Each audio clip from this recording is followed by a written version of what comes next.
4 crazy stories that prove Larry Bird is the toughest player in the NBA history. One of y'all recommended me this, and I'm gonna dive into this video, so let's go. We've all heard the stories about Kobe Bryant, and most of us have actually seen with our own eyes how incredibly tough the guy was, trying to play on a freshly sprained ankle to wheel the Lakers to the playoffs, winning the championship with a fractured finger. He's got a great case for being the toughest player in NBA history. But then there's Larry Bird, and many people don't know it, but he might have been equally as tough, if not tougher than Kobe Bryant when it came to pain tolerance. Bird was such a warrior that he often didn't even like to let the team staff know he was hurt. That is until later in his career when his back had deteriorated to an unbearable point.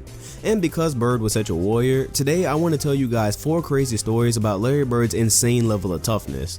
What's up, NBA fans? Dom2K on the mic. This is about to be a really good dive in because we don't really talk about a lot with Larry Bird and his pain tolerance and what he had to sacrifice even when his back to compete in these levels of basketball, where even in that day of era they were very physical. Let's go. And you've probably seen the shots of Larry Bird torturing himself later in his career when his back was forcing him into retirement, but you might not know what allowed him to deal with that pain in the first place. It turns out Larry was dealing with physical ailments even before he entered the league. Before he'd ever played a game with the Celtics, he actually had his knuckle shattered by a baseball that put his professional career in jeopardy. But because he's Larry Bird and Larry Bird is from a different planet, he was able to put together a top 10 NBA career despite not ever having the same shooting touch before he shattered his knuckle. Wrap your mind around that for a second. Larry Bird accomplished everything he did in his career, and he said out of his own mouth that he never had the same feel for the basketball after the knuckle injury. But as it turns out, that's just an appetizer compared to what he'd endured throughout his career. Let's jump into it. Oh yeah, I forgot about that. He had some type of hand injury related to a different sport, which was baseball, and he had to develop a shot that was completely different than everyone else, and he had made adjustments and was still a great shooter. Interesting. Number 4, hole in the face. I figured we'd start off with something crazy we've seen before. Remember when Russell Westbrook fell down after his free throw and got a hole kicked in his jaw? Yeah, that left a lot of us wondering if Westbrook was actually Android a human, because he got up, moved his mouth around a little bit, and finished up what was left of the game. Luckily for him, that was only about 1 second of game time. However, it turns out that 33 years earlier, Larry Bird actually had already accomplished this superhuman feat, and surprisingly, he did Westbrook one better. I originally thought there wasn't footage of this on YouTube, but I'm so thankful there was, because you need to witness how brutal this was. In a 1982 game against the Milwaukee Bucks, Larry Bird drove left to the basket and tried to make in a routine jump shot. It clanked off the rim, Bird went up to rebound his own miss, and was violently elbowed by power forward Harvey Catchings. Where Westbrook's injury was an accident by his own teammate that didn't even look too bad initially, it's a bit difficult to look at this footage and say it wasn't on purpose, and you actually cringe a bit when you see how hard the shot was. The elbow practically knocked Bird out and left him lying on the floor for several minutes as he looked seriously injured. From what I can tell in the tape, the injury appeared to happen before the end of the third quarter, because Larry Bird went back to the locker room and came back out before the period had ended. In the fourth quarter, playing with what we now know was a fractured zygotic arch, Bird would score 8 more points, including a poster dunk, 2 assists, adding some defense and hustle plays, as he was even shoved out of bounds during one of the possessions.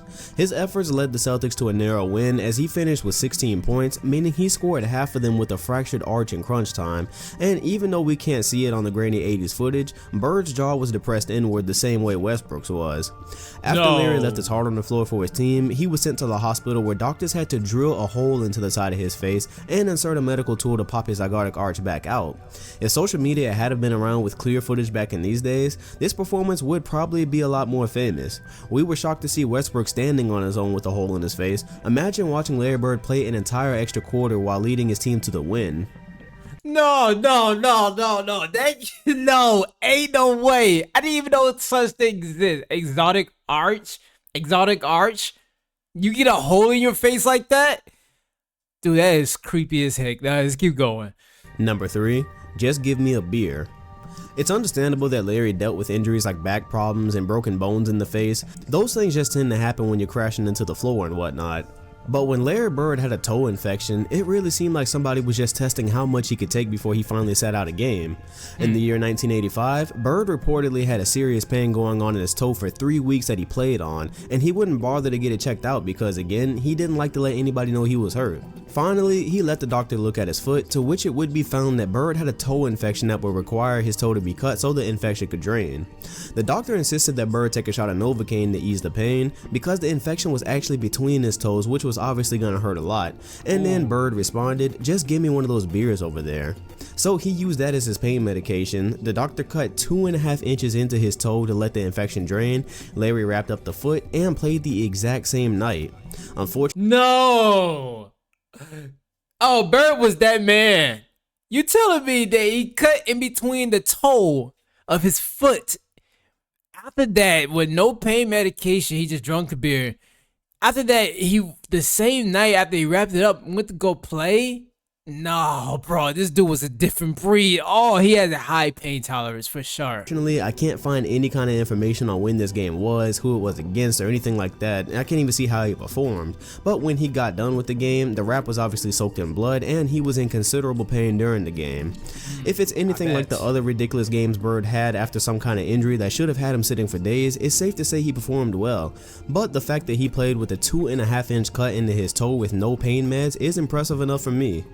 Number 2. Now, before we get to this and finish the rest of this video, I want to let y'all know that I have been hearing loud and clear y'all want more Larry Bird videos, so I decided to make a dedication channel about Larry Bird and the era that he was in, that he contributed so much for the Boston Celtics, and we're here. So this is the channel right here that we're going to be putting extra Larry Bird content on there. So for those who are so obsessed and want to go into more of the deep dive with me on Larry Bird and find these heavy jewels and even long form reactions of the games that he played in, then this is the channel to do it. I was trying to figure out how I'm gonna do it, and I was wondering how I was able to balance it. Would I put it on my main channel, or do I just want to put it on a separate channel that's dedicated to Bird fans who really want to see it? That way the algorithm actually push it out for you guys to see, and I think I made the right choice. So be sure to hit that like button and also hit that subscribe button, because this is a new channel that is going to be specifically Larry Bird, Boston Celtics type content. And we're going to do even more deep dives and plus long form basketball game reactions of his games that he's had play. I mean, there's so much of it, so I actually want to dive into it, and I figured this is the perfect channel to do that. So let's go ahead and finish the rest of this video up. 2. Double vision.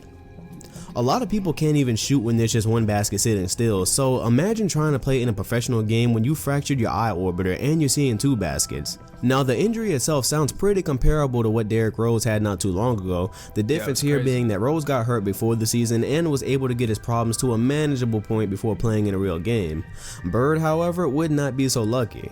In a 1988 game against the Cavaliers, Bird was on fire, having scored 13 points in the first quarter, but when he spun away from Craig Ehlo with a clear lane to the basket, Del Curry of all people would rotate and hit Bird with a violent elbow to the side of his face. Kind of ironic that before Del was raising the greatest shooter of all time, he was apparently trying to take out the best one of his generation. Anyways, wow. Bird sustained a fractured eye orbiter that again kept him on the floor for minutes. He went on to the locker room for treatment, came back out like he had done 6 years earlier, only this time he would score 18 more points to put the finishing touches on a 31-point game that included 5 rebounds, 3 assists, and 4 steals on 11 of 20 shooting. But the stats weren't even the most impressive part. According to Larry, he played the rest of this game with double vision, and as he described it, he saw 2 baskets for the rest of the game, leaving him to guess which one he had to shoot at. But that's not the best part either. Not only did he light Cleveland up, but we know double vision doesn't go away after one game. As we've already established, if there was any other option than to sit a game out, that's what Bird was going to do. He ended up playing 4 more games with goggles that I'm not even sure anybody really knew he wore, and in those games, he scored 36, 30, 28, and 34 points. points. In typical Larry Bird fashion, he shot a staggering 55% from the field with that. 55%? Violent elbow, fractured eye orbiter, goggles, elite scoring, hitting on over half of his field goal attempts. Again, he's Larry Bird, and Larry Bird is from another planet. Just to add some gore to the story, apparently after the Cleveland game where he initially broke the orbiter, he noticed his nose bleeding after the game. He went to blow it and his eye bulged out a bit. Just a typical day in the life of Larry Bird, I guess. Gosh. Oh no, okay. No. I will be freaking out. I'll be freaking out. Yeah, he has a different mindset, pain tolerance, and he really put everything on the line. Seriously. For one, Celtic pride. You hear all this talk about Celtic pride anytime we speak about the history, and Larry Bird contributed in big part to that as his career was wrapping up. Possibly the most famous scene from the ending of his career is the one we've all seen. This one right Larry here. was diving for a loose ball, goes crashing to the floor as his head bangs against it violently, and he just lays there as if his body couldn't take it anymore. Truth be told, it really couldn't. Bird was dealing with insane back issues by this point in his career, and it was through sheer determination that he was even playing by this point. However, the story behind this scene is that not only was Bird's back locking up on him, but the shot he took to the head actually knocked him unconscious for a second and left him with a concussion that threatened to keep him out of the rest of an elimination game 5 against the Pacers. Yeah. By this point, Larry was 34 years old and had missed 22 games throughout the season, and his best days had been stripped from him by an ever deteriorating back. He sat in the locker room debating whether to go back into the game as Boston had lost their edge without him, and most of the way through the third quarter, the advantage was with the Pacers. When Larry asked the doctor for advice, he said he should be done for the day, but by this point, we all know Larry just wasn't built like that. He was still breathing, so he went back into the game with the Celtics down by 3, while they were being cracked over the head by Chuck Persons, I might add. With Bird back in the game, Boston would go on a ridiculous 33-14 run and went on to win the game by 3 points, sending the Pacers home for the playoffs. Bird finished with 32 points, 9 rebounds, and 7 assists while shooting 63% from the field.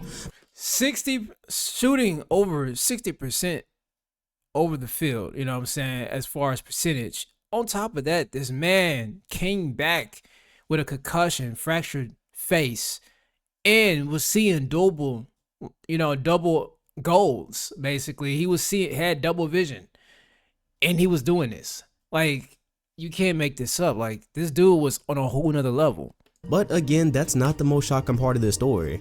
According to teammates like Robert Parrish, when Bird hit the floor, they weren't sure he was ever going to play again. Remember that this happened at the end of Bird's career, and after back surgeries and having to lay in a fiberglass brace for hours just to be well enough to play, some thought that the fall he took meant the end of his career. And it probably would have been if Larry Bird was from Earth, but instead he went out and put up one of the most memorable playoff performances of all time, the kind of performance that really makes you sad that his career was really cut short by injury. So there you have it. These were 4 crazy stories that prove Larry Bird was likely the toughest player of all time. The crazy part about it, after reading the book he wrote with Magic Johnson and researching a little bit, I could have easily told 10 or more. The truth that people don't really talk about in terms of Larry is that despite his amazing career, it was truly only a shell of what he could have been. As early as 1985, only 6 years into Larry Bird's career, he was already experiencing back issues that resulted from him doing concrete work around his house that he could have paid someone else to do. Why he do it? I don't know. An incredibly hard worker that prided himself on being the same type of soldier his father was. Larry cherishes the story about his father when he came home one day from work and had a busted ankle. The next day, the ankle was so bad that Larry had to help him put the shoe on, and his father went right back to work. It was the kind of example that led Larry to play through the ridiculous pain he began to experience really only a short way into his career. Bird played a total of 13 of the most memorable seasons any NBA player could produce, but imagine one of our modern stars only lasting 13 years. LeBron is already on his 14th campaign, Durant is already on his 10th, but what if those guys only played to 13 though? That's just for perspective of what a flash Bird's career really was. And we're lucky that for that short amount of time, he had the high pain tolerance that he did, because if he was actually human and sat out those games that anybody else would have sat out, we would have likely seen even less of him. So in conclusion, I think Bird is proof that there is life outside of Earth, and we really aren't alone. Somewhere out there is the planet Larry Bird came from, where there's extraterrestrial life that apparently doesn't feel any type of pain.